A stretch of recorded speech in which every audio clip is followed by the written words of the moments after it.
Welcome to another episode of Unscripted with Marilyn Morales.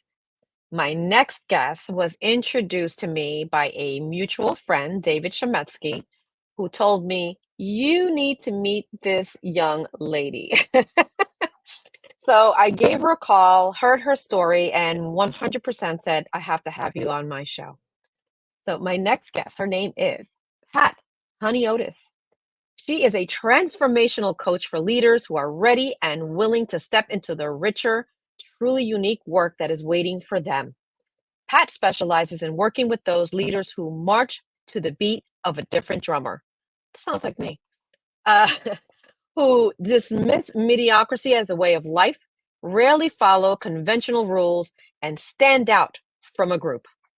Pat's methodology, skills, and talents fully support her clients to utilize their own unique personalities and skills in ways that best suit them, while neither expecting nor pushing conformity. With their individual personalities at the forefront, Pat supports them to build their business, their lives, and their world their way. Let's welcome Pat to the show. Hello. Hello there, Marilyn. Thank you so much. Welcome, welcome, young lady. I chuckle at the young lady because I'm going to be 77 in a week, but I also love hearing the young part because that means I'm thinking people don't realize I'm that old. Yeah, listen, and your soul and your spirit is extremely young, right? So Yeah. one of the things I picked up on when I met you was, oh my God, she's got so much life in her. And I hope, I'm not that far from you. I'm 55. But still, right? I hope that I am as vibrant as you are when I get to your age, right? So love, You know, love, love you. It's just fun, Marilyn. It's just fun. I always say, well, at this age, I don't do anything that I don't want to do. And if it ain't fun, I ain't doing it. But the truth is, if I've been that way since I was 5, just that, if there's not some joy, and I'm not going to do that. Are you nuts? Right. And that's the unusual person that can say that, right? That can say, I'm just going to do what I want to do. Most times people are stuck in that doing things that other people expect them to do, right? And that's one of our biggest challenges. And I'm sure that you run into that in your coaching. And I've been there, I've been there. And that's a lot of what holds back people I love to work with. Okay, is they've been so trained and so steeped in, you can't do that. What would your mother think? You can't do that. Now, I'm also not going to go out and burn buildings or anything like that, but it's about being who you are. Period. Being your authentic self, right? Yes. And a lot of people that I work with don't really know who that is because they've been so busy fitting in and being in the mold. Now share with me, because now in your stage of life, can you identify when you realized who you were? It was a process. So it's a process. It's also giving yourself permission. So I'm going to say all of that started coming to get when I was probably 50. 50. It took a while. I mean, I've always been a bit of a rascal and a renegade. Okay. But it really started. It's like at 50, I gave myself permission to go for it. And since then, it's just becoming more and more and more authentic. Because of course I'm human. There's still times when I hold back or I don't always practice what I preach because I get to be human. But yeah, it took me a while. It took me a while to get there. Yeah, I can speak on that myself too. And I always, one of the things that I've come to understand and learn is a woman is a different woman in every decade of her life, right? So your 20-year-old self, your 30-year-old self, your 40-year-old self. And then when you become 50, you start to look at how many days do I have behind me and how much do I have in front of me? And that mind shift happens. And you say, you know what? I don't have that much time in front of me. What am I going to do with the rest of this time? Yes. Who am I? And all those years, those formative years behind me, who am I now today? Right? So do you find that the majority of your clients are right there where you were when you changed at that 50-year mark? Are they younger? Are they older? What can you share about that? They're probably a little older, or they're right there. All right. What I am discovering, though, is in the last decade, probably, my clients have, the younger people, the younger women have been coming in, and they're starting in like 35 or 40. So they're becoming more aware or more on top of it, I think, younger than they used to. And quite frankly, Marilyn, it's easier for them, and it makes my job easier when they're that age, because they don't have that history. And I work with people my age, and it's really challenging for them sometimes to undo all that stuff that they learned from the time they were born, literally. Right. It's an undoing thing, and it's kind of like I'll say some things to them, it's like that. It just doesn't make sense to them. I get it, because that's the way I was raised. All right. You don't, all of that kind of stuff. So no, it's more all ages now, but that's only changed in the last 10 years. Prior to that, That's interesting. Yeah. Yeah. That's interesting. Why do you think there's been a shift now, and the women now are realizing younger about the need to view life differently? Because I think women like you and me are stepping out and modeling that behavior more. All right. We've got these podcasts. We've got the internet. We've got all, and so we're showing up more. You and I didn't have those models. That's right. It's right. We had books that we had to go to a library to go get. Yes. Yes. And I've got a daughter that age. She's 37. Okay. I at times have her come on to some of my groups as a guest speaker, especially when we're talking about things like this, because she doesn't know any better than to be that way, to be who she is, to get backing on that. She doesn't know any better. I mean, that's just the way she was raised. That's the way she lives. Right. So I'll have her come on and speak from that place of, well, if it's an of course for me, of course I get my feelings hurt. Of course, I've been betrayed. But what I know is who I am, and that I've got a backing over here that other people didn't have. Right. And I think that because we knew better, now we're able to teach our children those same things, and things that were taboo for us are okay. And we can share that with them. It's okay to be intuitive and listen to yourself and that inner guidance, because that's where we lose ourselves. As children, we listen to that. That's at the forefront. And then around 7 years old, we start to lose that. Right? Yes. Statistically, we do.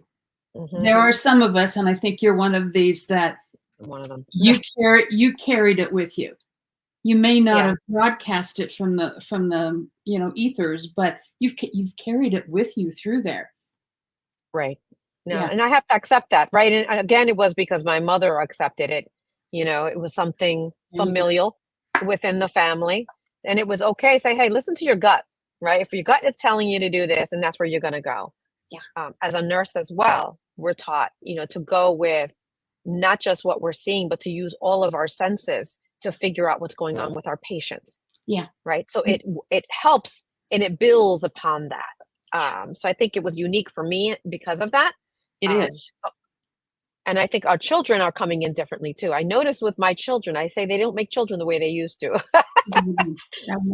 Not only that, they don't make grandchildren the way they used to. Uh-huh. It's really fun watching my granddaughter, who's my daughter's daughter, right? It was things that we had to work our tushies off for. It's just like, well, of course I would use that, or of course it's okay for me to say that, or of course, I mean, they have a more of course way of thinking, is what I call it. Right. They come in knowing. Yeah. They come in knowing. And, they're going to have other things that they're going to have to learn and deal with. But I think they've got this part down pat. You had to go through some things and traumas to get where you are. I can remember when I was a kid, I was 9 years old, my youngest sister was born. And you have to understand, this was the late 40s, okay, early 50s. And she was severely mentally retarded, which is a very different then as it would if that were to happen now, when they're exposed to that now, because we've taught them.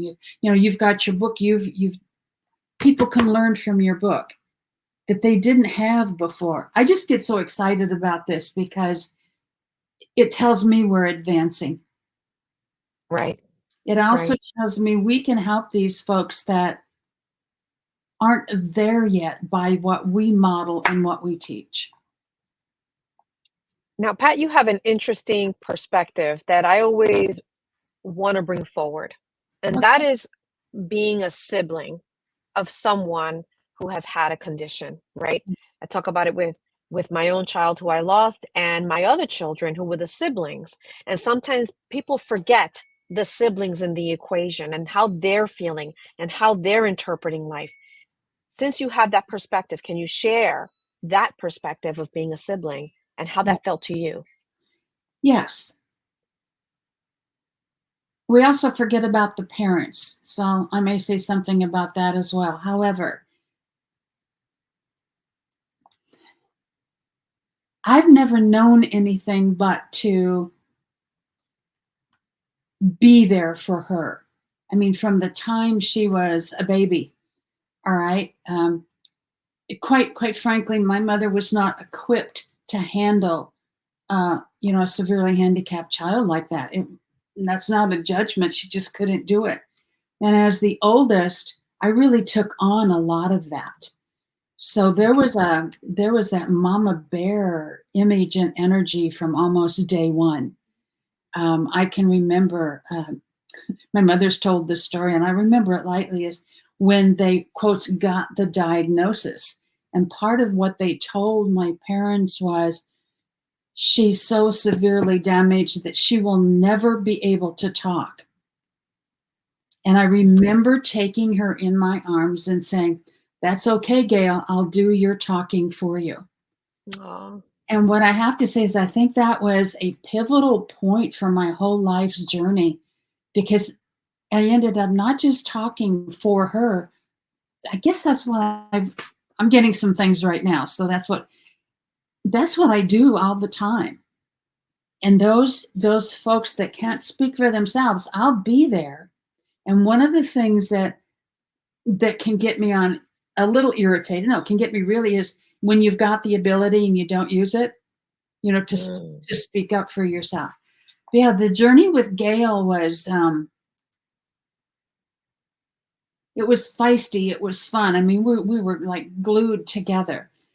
She would even crawl in bed with me because she wanted to be, they're that With you all needy. the time.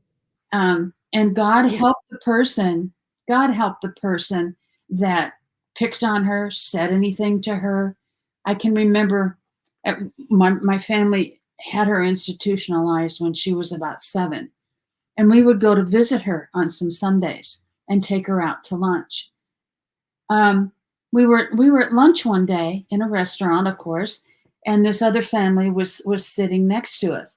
Now Gail would get all excited when she saw fried chicken and mashed potatoes. I mean, she was just Me okay. too. Yeah, yeah. There you go.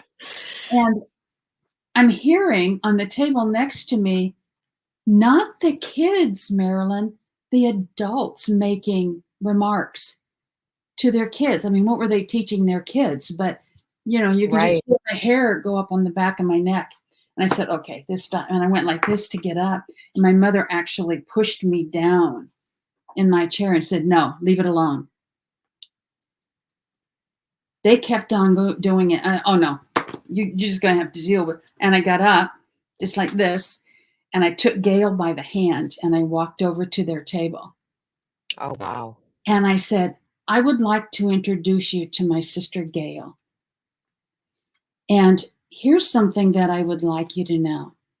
She's much better off than you will ever be. And do you want to know why? Because she doesn't have the ability to make fun of someone less fortunate than herself." And you could have heard a pin drop in that restaurant. And I took her by the hand and we walked to the car. So it's like that's just what it's just what I do. I just don't tolerate. And I thank Gail. Justice. Yes. Yeah. I mean, it's just Oh, she wow. How old were you at that time? 16. 16. Yeah. Yeah. That's right. Um, That's right. You're a fighter. You're a fighter, yeah, and a defender, and a that was, defender. yeah. I can remember, and I blame all this on Gail, and I'm saying it with love, is I can spot. There was a young man in third grade when I was in third grade or fourth, whatever grade it was, who had a really difficult time reading. And the other kids would make fun of him when he stood up to read. What got to me, Marlon, is that the teacher didn't even do anything about it. So I'm sitting there as long as I could, and kind of like the restaurant incident. And I just said, all right, you guys, stop it. Of course, I got in trouble, which was fine. I'm so used to that. But it doesn't seem to matter because I can handle whatever they can hand back to me. But that young man couldn't. Right. Yeah. And God love Gail. She passed not too long ago, and she's around now. I mean, there's times when I start getting on my high horse about something, she's right there. It's fun. And So she's there. So how did that change the trajectory, right? So you were her protector from birth, right? You're the defender. When now you're a mom, right? And how did that change your parenting?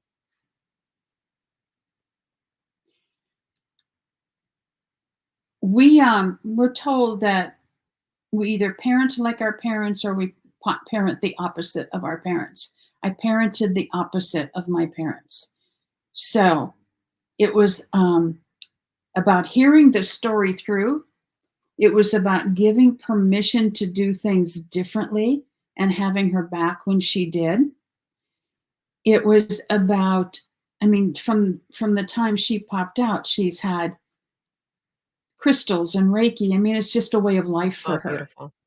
Right. Okay. And it's just, I mean, you can't see much of it, but we're surrounded by all of that. And it's not anything. So it's what it's done is being made me more open, but it makes her really open. It's less Right. likely for, if she would come and say, Mama, look at that little girl over there. I say, put your hand down. Let's talk about this. Well, she's got those things on. We would explain why she had braces on her legs. And now, honey, what I want you to do is I want you to think about how would you feel, put yourself there if you were wearing those braces and someone were pointing at you. And her Right. little heart would just go. So I did a lot more explanations. I did a lot, and I still stand for no dissing people. You know, That's right. That's right. We um, have to teach, and we have to teach our children also to stand up for themselves, stand up for yes, others, stand up for yes, those in their classroom, not be afraid. Mommy's got your back at all yes, times, yes. right? My whole philosophy is everyone was born. Everyone has the birthright of dignity and respect. People tell me you have to earn respect, and I say horsepucky. The only thing you can do is give away your respect by doing things that. But no, you've got it, and that means someone that's what can't talk to someone that's poor to someone that's. And I taught that from the beginning. I was never taught that. I mean, I taught her that. I was never Right. taught that. And so it came from all the experiences that I went through. Absolutely. I think we have to take our experiences, and even though some other people on the outside may look at it as that was a negative experience, it wasn't. It Oh, was it was not negative at all, right? Talk about that. there's a gift in every trauma and every experience. As part of what I do in my work when I'm working with people, say, look, at that was really crappy what happened to you. Now, Right. how did you deal with it then? And we'll make a list of that. Do you see how what you're doing is that was a training ground for what you're teaching or you're doing now? There is a gift in every single experience. Yes, I had a severely retarded sister. What a gift. Now, sometimes it didn't feel that way, but look at all that I learned and look at all that I can bring because I did. And So, Gail is so proud. Gail is so proud. She's like, I came down here for that reason, Pat. yeah, I get So, it. I get it. It's just, it's not just about disabilities like that. When I started teaching high school, I taught gang members. Of course, I wasn't in mainstream school. I mean, really, right? I had uh, slow learners. I had physically handicapped, and I was at an alternative school for a year. I want to tell you, I have, and it was this particular thing, and I know better not to go into hoods at night, all right? But the point is, I've never had kids that were so loyal, not just to each other, but to me. And nobody else, I couldn't get other teachers to see that. Just be honest with them. Just treat them as human beings, and you'll have them. This That's was right. the first year I taught there. There were racial tensions, and it was just outside of Chicago school, inner school. Okay, so this was in 1970 that was going on then. I had a set of twins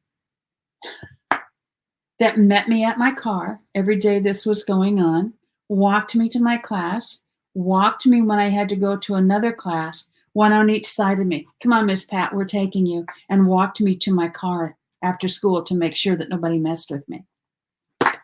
I mean, come on.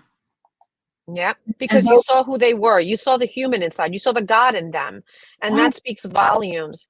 It reminds me of I grew up in the projects of Brooklyn, right? okay. And the building that we lived in, the worst criminals that you could think of were living in there. But my parents were the kind of parents who would give you the clothes off their back. Yes. And they knew the parents of these bad people, right? They knew them, and sometimes they'd ask for $1, and they'd call my dad Pops and my mom, right? And say, Yes. "You got $1," and they would give it to them, right? And they would see us marching with their 4 children off to church and coming back to church. And what we later found out is that those people protected us, so that when the 4 of us were walking through, it was like, don't touch those kids. Leave Yes. them alone, because these are good people. So leave them all alone, Yeah. right? Yeah. So Yeah. nobody would mess with us. And we Nobody's were gonna mess going with you. back and forth, and yeah, nobody's going to mess with you when you treat people with respect, when you see the God in them. Yes. Yes. That's I do sometimes do retreats, and people, I mean, the participants are really vulnerable then, Marilyn. Yeah. Okay, they're because we're doing some deep work. And I just say, okay, I got your back. I got your back. And there have been, and they believe me now, there's been a couple of times when a hotel employee or somebody wanted to get not very nice to them or treating them with disrespect, and we took care of it. And they're just sitting there going, Right. yeah, that's what it's about. We forget about the people that are, quotes, normal, that can be having periodic vulnerability, or they need that kind of thing too. They all need it. Everybody needs love. And the lack of love and the lack of compassion is what leads them, unfortunately, to live these kind of lives, right? I would say they're in survival mode. You're in survival mode, and that's all you can think of. And when you're in Yes. survival mode, you're going to be like when you're pushed up against a wall or in a corner, you're always going to be in that state of mind. And yeah, Yeah. it's fight. It's Yeah. ready to fight, Yeah. right? Because you don't know what's coming around. Exactly. So and when Exactly. we understand that about people and say, hey, you're in this mode, but let me try to take you down a couple notches. Just where you're with me, you don't need to be that. You can let your Exactly. guard down a little bit. And sometimes people are just bad, right? But I have we a have to hard time trust. with that, Marilyn. I do. Because You do. I don't think God makes crap. Okay. No, God doesn't make crap. It's sometimes, unfortunately, mental illness comes into play, No, I get it. right? I hear you. So Yeah. those are the things I'm talking about. Those that they really don't understand their actions Yeah. to a certain extent because of mental illness. I always say there's got to be something there that causes that behavior, that action, those things that no matter how compassionate you can be, We're you on can't get them to a certain point. we're on the same page. I'll say to someone, I want you to just take a moment and think about, use your imagination, make it up, and just think, what would have had to happen to me to make me act like that?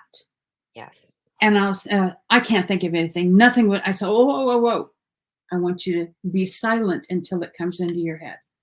And when they Hmm. get there, they just go, oh my God, that probably would never happen. But if this happened to me, I'm sure I would respond like that. Right. Yeah. right? And It's sometimes with parenting too, right? So this is sometimes generational. They call them generational curses or chains, is yeah, because you don't know what you don't know. And yes, if you were never taught the skill set, how could you possibly teach it forward, exactly. right? You can't give what you don't have. Yeah. Yeah. Yeah. So it's understand that and understand when we're dealing with Yeah. with children that the And parent also has to be. understand when we're dealing with normal everyday people that seem like they have it all or they have it together or everything is fine, is what I've been working with a lot lately is you don't realize that from birth on you've had experiences and you've built up patterns. And I've been working with some business people, and that's impacting your business right now, and you don't even know it. Mm. And it's reasons why they get stuck or why they treat people badly. It just follows all the way through, It you know? does. It does. There's so many layers to it, right? Yeah. There's so many layers to this. Now, at what point did you decide, I want to help people. I want to become this transformational coach. When did that switch turn over into this is what I want to do moving forward? It has always been It's been a progression. I started teaching at the YMCA with retarded children at age 12 and one other teacher because no one else wanted to be her assistant. So I started at age 12, right? Um, it's always been, it's just been like a progression more than anything. I went to school with my bachelor's degrees in secondary special ed. One other person and I actually helped them write the program as we went through it because there wasn't any. From there I went to, and there's help, right? I started a inner city high school to where they were bringing in those kids for the first Hmm. time. They were integrating them. Uh, and the teachers were amazingly not very welcoming of that. So it was teaching the kids how to work with those kinds of teachers when they had to.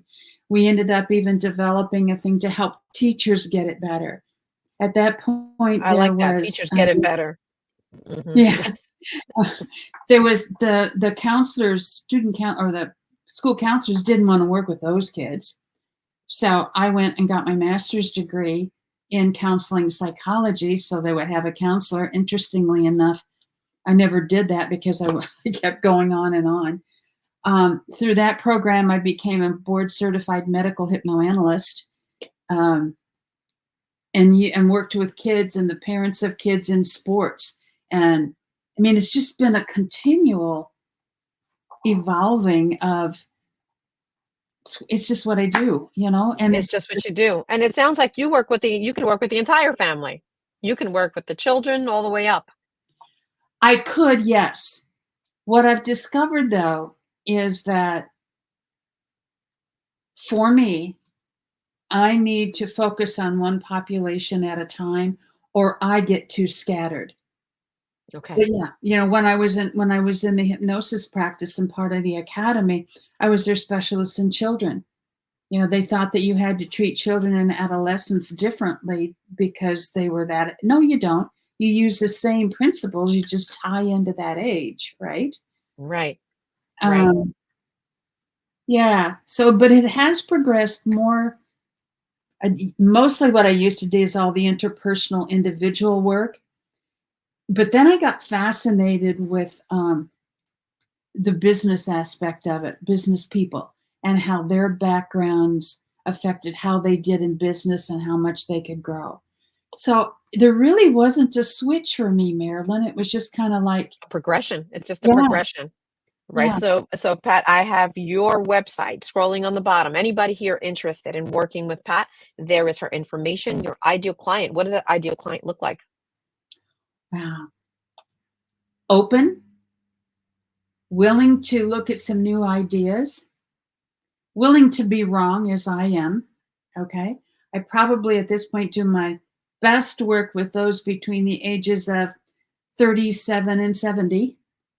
All right. And yeah, mostly open. And they have to be able to handle me. I'm clear that I'm not for everybody. I'm really short to the point, and it's like, all right, here it is. Let's go do it.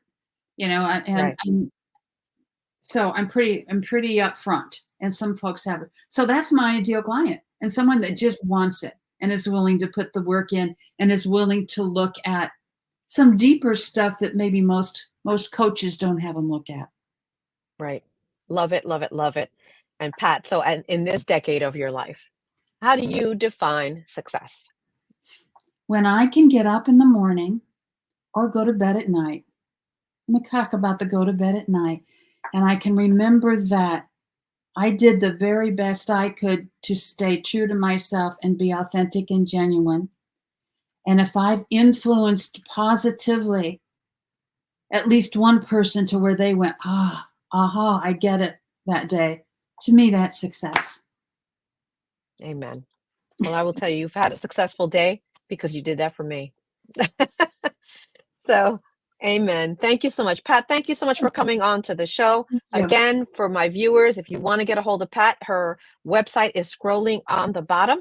And I will see you next time. Bye-bye. Bye.